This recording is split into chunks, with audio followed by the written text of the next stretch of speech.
చాలా food businesses starting 90 days లోనే బంద్ అయిపోతాయి. ఎందుకంటారు? బ్యాడ్ ఫుడ్ వలన కాదు, బ్యాడ్ ప్లానింగ్ వల్ల. అందుకే నా దగ్గర ఒక మంచి 30 days ప్లాన్ ఉంది. అంటే మీరు మీ ఫుడ్ బిజినెస్ స్టార్ట్ చేసిన ఫస్ట్ 30 days లో ఏం చేయాలో నేను చెప్తాను. I boss, this is Akhil. So మీరు చూసుకుంటే ఎన్నో బిజినెస్ లు ఓపెన్ అయిన ఫస్ట్ 3 months లోనే క్లోజ్ చేసుకుంటారు. అట్లా చెయ్యొద్దని నేను మీకు ఒక మంచి 30 days ప్లాన్ చెప్తా. ఇప్పుడు 30 days అంటున్నా కదా, 30 points చెప్తాను అనుకుంటున్నారేమో. కాదు, ఒక 4 weeks లో డివైడ్ చేసుకుందాం. వీక్ 1 అంటే day 1 నుంచి మీరు day 7 వరకు foundation and reality check. Week 1 లో first and foremost important thing మీరు చేయాల్సింది ఏంటి అంటే మీ మెన్యూ వ్యాలిడేషన్. మెన్యూ వ్యాలిడేషన్ అంటే ఏంది అంటే మనం ఫస్ట్ వీడియోలో మాట్లాడుకున్నట్టు రీసెర్చ్ అండ్ డెవలప్మెంట్ చేసేటప్పుడు మనం కొన్ని థింగ్స్ మైండ్ లో పెట్టుకోవాలి కదా. అంటే ఒక 30 items మనం ట్రయల్ చేస్తే దాంట్లో నుంచి 10 or 20 items మనం ఫైనలైజ్ చేస్తాం, షార్ట్ లిస్ట్ చేసి పెట్టుకుంటాం పక్కన. ఆ షార్ట్ లిస్ట్ చేసిన ఐటమ్స్ ని మనం డైరెక్ట్ కస్టమర్ కి తినిపించకుండా మన ఫ్రెండ్స్ కి, ఫ్యామిలీస్ కి, రిలేటివ్స్ తోని హానెస్ట్ ఫీడ్బ్యాక్ తీసుకోవాలి. వాళ్ళకి ట్రయల్స్ ఇచ్చి వాళ్ళని ఇన్వైట్ చేయండి, మీ ట్రయల్ అండ్ ఎర్రర్ లో తినిపియండి అండ్ హానెస్ట్ ఫీడ్బ్యాక్ చెప్పమనండి. అంటే మన ఫ్యామిలీ అయినా ఫ్రెండ్స్ అయినా మనం ఏమో అనుకుంటామేమో అని చెప్పి తినేసి అరే బానే ఉంది నాట్ బ్యాడ్ అంటారు కానీ కాదు, బాగాలేకపోతే బాగాలేదని చెప్పమనండి. ఎందుకంటే ఆ హానెస్ట్ ఫీడ్బ్యాక్ తోనే మీరు ముందుకెళ్తే మీరు కాన్ఫిడెన్స్ తో నమ్ముకుంటారు ఏదైనా. ఆ షార్ట్ లిస్ట్ అయిన ఐటమ్స్ లో కొన్ని ఐటమ్స్ మీకు ఎక్కువ బర్డెన్ అనిపిస్తాయి. ఇప్పుడు ఆ బర్డెన్ ఎట్లా అంటే ఒక ఐటమ్ చాలా ఎక్కువ టైం తీసుకుంటుంది కుక్ అవ్వడానికైనా ప్రిపేర్ అవ్వడానికైనా. ఇంకొక ఐటమ్ కోసం సపరేట్ గా మీరు ఎక్స్ట్రా ఇన్వెంటరీ తెప్పించుకోవాల్సి వస్తుంది. అంటే ఆ ఇన్వెంటరీ ఓన్లీ ఆ ఐటమ్ లోనే వాడతారు మీరు. అది మీకు ఎక్కువ కాస్టింగ్, అది బర్డెన్ అవుతుంది. అది కాకుండా కొన్ని మీకు కాంప్లెక్స్ ఉంటాయి, అంటే ప్రాసెస్ పెద్ద ఉంటది. కొన్ని ఏమో లో మార్జిన్ ఐటమ్స్ ఉంటాయి. అలాంటి ఐటమ్స్ అన్ని తీసేయండి. దాని వల్ల కూడా మీకు ఒక డ్రాబ్యాక్ అవుతుంది. ఈజీగా అన్ని ఇంగ్రీడియంట్స్ యూజ్ చేసి చిన్న చిన్న మార్పులు ఉన్న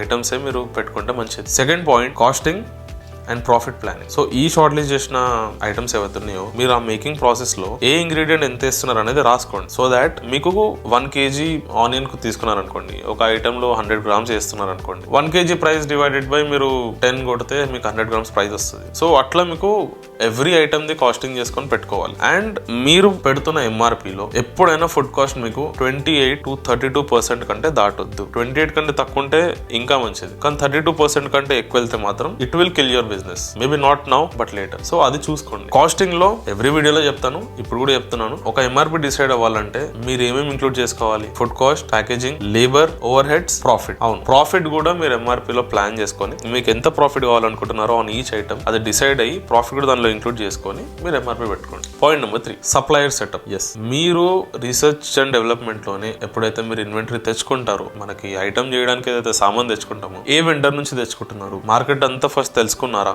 ఎక్కడ తక్కువ దొరుకుతుంది, తక్కువలో ఎక్కడ బెస్ట్ దొరుకుతుంది అనేది మనం రీసెర్చ్ చేసుకొని ఈచ్ అండ్ ఎవ్రీ వెండర్ ని మనం ఎప్పుడు కాంటాక్ట్ లో పెట్టుకోవాలి. ఎందుకంటే ఫుడ్ బిజినెస్ అని కాదు, ఏ బిజినెస్ లో అయినా vendor management or vendor relationship is very important. ఎందుకంటే అందరూ ఫ్రంట్ ఎండ్ మీదే ఫోకస్ చేస్తారు. కస్టమర్స్ వస్తారు, మనం మంచి ఫుడ్ వండుతాము, ఇస్తాము, వాళ్ళ దగ్గర రివ్యూస్ తీసుకుంటాము, అదంతా కామనే, అన్ని బిజినెస్ లో అయ్యేదే. కానీ మనం వెండర్ తో ఎంత మంచిగా ఉంటున్నాం అనేది చాలా ఇంపార్టెంట్. ఎందుకంటే నేను పర్సనల్ గా నా వెండర్స్ తో ఎంత మంచిగా ఉంటానంటే నేను 1 month వాళ్ళకి బిల్స్ పే చేయకపోయినా వాళ్ళు నాకు ఫోన్ చేసి అడగరు. ఎందుకంటే వాళ్ళకి ఆ నమ్మకం, అంత మంచిగా నేను ఆ బాండ్ మెయింటైన్ చేసుకుంటా వాళ్ళతో. సో ఒకటే వెండర్ తో పోవాలంటే నో, మీకు ఎంత మంది వెండర్స్ ఉంటే అంత మంచిది. ఎందుకంటే ఇప్పుడు ఒక వెండర్ దగ్గర సడన్ గా సప్లై ఆగిపోయింది అనుకోండి, లేదు నేను ఈరోజు అఖిల్ నేను సప్లై ఇవ్వలేను, నా దగ్గరనే సప్లై లేదు, నేను ఇవ్వలేను అంటే ఏం చేస్తారు? దుకాణం బంద్ చేసుకుంటారా? కాదు కదా. ఇమీడియట్లీ మనకు ఒక బ్యాకప్ ప్లాన్ ఉండాలి. సెకండ్ వెండర్ ఎప్పుడు రెడీ ఉండాలి. థర్డ్ వెండర్ ఉంటే ఇంకా మంచిది. సో ఈ వెండర్స్ మధ్యలో మీరు షఫల్ అవుతున్నా మేక్ షూర్ దాట్ ప్రతి వెండర్ దగ్గర మీరు ఒకటే ప్రైస్ మాట్లాడుకొని పెట్టుకోవాలి. వీడు తక్కువకి ఇస్తాడు, వాడు ఎక్కువకి ఇస్తాడు, వాడు ఇంకా ఎక్కువకి ఇస్తాడు అంటే కాదు, అట్లా కాదు. అందరితో మంచి రిలేషన్ మెయింటైన్ చేయండి. మార్కెట్ లో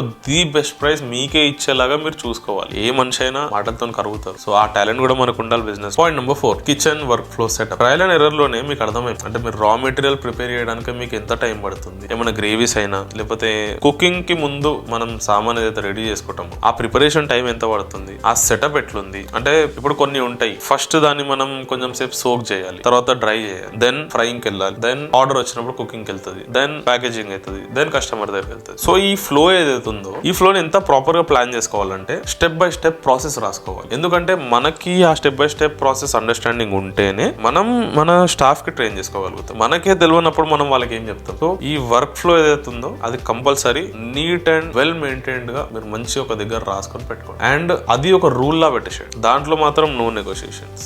ఈ వర్క్ ఫ్లో సెటప్ వల్ల మనకు హెల్ప్ అయ్యేది ఏంటంటే మనం SOPs రాసుకుంటాం కదా, అంటే ఒక ఐటమ్ లో మనం ఎంత ఏం వేయాలి, ఎంత మసాలాస్ వేయాలి, ఎంత ఆయిల్ వాడాలి అని మనం రాసుకుంటాం కదా, అవన్నీ స్టాండర్డైజ్ అయిపోతాయి అనమాట. అంటే మీరు మాటికి చెప్పాల్సిన అవసరం లేదు. ఒకసారి ఫిక్స్ చేసి ఒక మంచి ప్రింట్ తీసుకొని కిచెన్ లో స్టిక్ చేసేయండి. సో దట్ ఏ కొత్త వర్కర్ వచ్చినా, ఏ కొత్త షెఫ్ వచ్చినా అది చూసుకొని అర్థం చేసుకుంటారు. సో ఇది స్టాండర్డ్ రూల్స్ మేము ఫాలో అవ్వాల్సినవి అని వాళ్ళకి అర్థమైపోతుంది. ఈ 4 పాయింట్స్ మంచిగా ఫాలో అయిన తర్వాత మనం వీక్ 2కి వెళ్దాం. వీక్ 2 లో మనం చేయాల్సింది ఏంటి అంటే బ్రాండింగ్ అండ్ మార్కెట్ పొజిషనింగ్.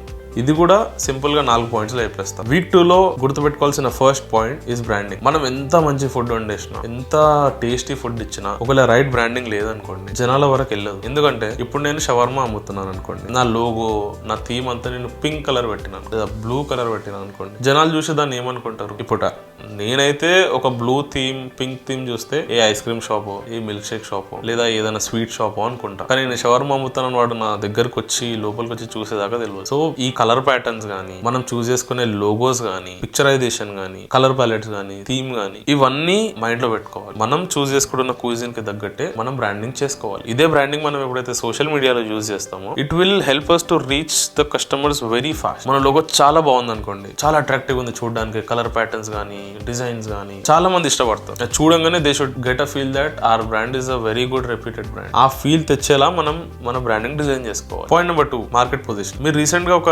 మంచి డెజర్ట్ బ్రాండ్ గురించి వినుంటారు, ఆర్గానిక్ క్రీమరీ. పర్సనల్లీ నాకు ఒక డెత్ బై చాక్లెట్ ఇష్టం. ఆ బ్రాండ్ ఎందుకు నేను ఎగ్జాంపుల్ తీసుకున్నానంటే, వాళ్ళకి ముందు ఐస్ బర్గ్ అని చెప్పి ఐస్ క్రీమ్ బ్రాండ్ ఉండేది. నాకు అస్సలు ఆర్గానిక్ క్రీమరీ వచ్చేదాకా అది ఉందని కూడా నాకు తెలియదు. But when Organic Creamery came in to picture, only because of good market positioning, ఆ బ్రాండ్ కి మంచి రెప్యుటేషన్ వచ్చింది. And yeah, products are very good. Promotion అనుకోకండి, పర్సనల్ గా చెప్తాను. ఒక బ్రాండ్ క్రియేట్ చేసుకోవడం ఎంతైతే ఇంపార్టెంటో, మన బ్రాండ్ ని మనం మార్కెట్ లో పొజిషన్ చేసుకోవడం కూడా అంతే important. Point number 3, build your systems. ఏంది సిస్టమ్ అంటే, మనకి ఇప్పుడు నాకైతే పర్సనల్ గా నేను ఎన్ని అవుట్లెట్స్ ఉన్నా నేను ఒక 5 to 6 చెక్ లిస్ట్ పేపర్స్ పెట్టుకుంటాను. డైలీ ఇన్వెంటరీ చెక్ లిస్ట్ అని, మళ్ళీ స్టాక్ చెక్ లిస్ట్ అని, వీక్లీ స్టాక్, మంత్లీ స్టాక్, మళ్ళీ మీకు హైజీన్ చెక్ లిస్ట్ ఉంటుంది, ఆయిల్ చెక్ లిస్ట్ ఉంటుంది. సో అట్లా కొన్ని చెక్ లిస్ట్ ఉంటాయి which you have to build. ఇవన్నీ సిస్టమ్స్. అంటే స్టాఫ్ కి మనం ఏం ట్రైన్ చేయాలంటే, ఎవ్రీ డే ఏవైతే చెక్ లిస్ట్ ఉన్నాయో they have to tick it, they have to post it in WhatsApp group where you are also present. మీరు ఈరోజు అవుట్లెట్ కి వెళ్ళకపోయినా మీరు వాట్సాప్ లో మీరు అప్డేట్స్ చెక్ చేసుకుంటూ ఉండాలి. స్టాక్ ఎంత అయిపోయింది, ఎంత తెలియాలి, ఏమేమి ఉన్నాయి స్టోర్ లో, ఎంత స్టాక్ ఉన్నాయి, అండ్ అన్ని కరెక్ట్ గా ఫాలో అవుతున్నారా లేదా, ప్రొసీజర్ అంతా మీరు చెప్పినట్టే ఫాలో అవుతుందా లేదా మీరు చెక్ చేసుకోవాలి. Point number 4, legal documentation. మనకి ఫుడ్ బ్రాండ్ లో సింపుల్ గా నా తెలిసిన అయితే ఒక మెయిన్ 3 to 4 డాక్యుమెంట్స్ ఉన్నాయి. ఒకటైతే FSSAI డాక్యుమెంట్, ఫుడ్ సేఫ్టీది. రెండోది అయితే లేబర్ సర్టిఫికేట్. మూడోది ట్రేడ్ సర్టిఫికేట్. నాలుగోది GST. ఈ 3 సర్టిఫికేట్స్ ఉంటే you can start your food business. 3rd week 4th week కూడా చెప్పేస్తుండే, కానీ వీడియో చాలా లెందీ అయిపోతుంది. వీక్ 3 and వీక్ 4 గురించి మనం నెక్స్ట్ వీడియోలో మాట్లాడుకుందాం. ఈ రోజుకి ఇంతే. మీకు ఏమైనా డౌట్స్ ఉన్నా లేదా మీరు నాతో మాట్లాడాలనుకున్నా కమెంట్ డౌన్ బిలో. ఇంకా ఇంట్రెస్టింగ్ టాపిక్స్తో, ఇంకా ఇంట్రెస్టింగ్ వీడియోస్తో మళ్ళీ నెక్స్ట్ వీక్ మీ ముందుకు వస్తాను. Until then, stay tuned. Signing of.